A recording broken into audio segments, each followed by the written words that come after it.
रक्षा बंधन त्योहार हो रीत भाई बहन के, लाखों हिंदू परिवार में आयलो मंग बन के।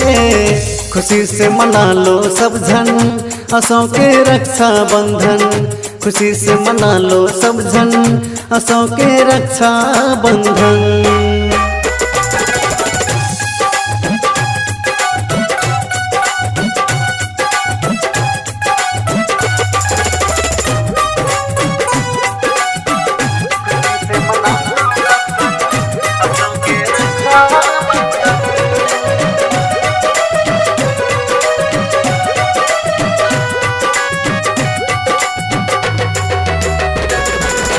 घर अंगना उजियार हो गए हो, ऐतिहासिक बरदान।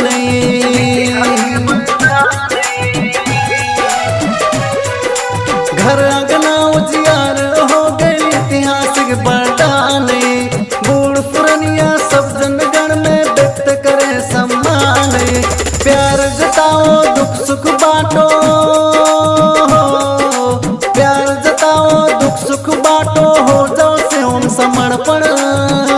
खुशी से मना लो सब जन असों के रक्षा बंधन, खुशी से मना लो सब जन असों के रक्षा बंधन।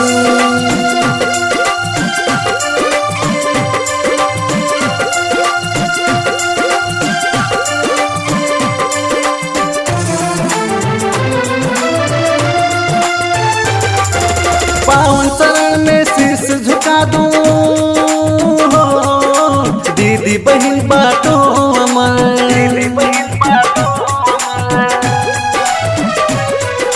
पावन चरण में शीश झुका दूं, दीदी बहन बाटो अमर।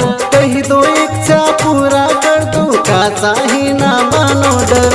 प्यार जताओ दुख सुख बांटो, प्यार जताओ दुख सुख बांटो, हो जाओ से ओम समर्पण। खुशी से मना लो सब जन असों के रक्षा बंधन, खुशी से मना लो सब जन असों के रक्षा बंधन।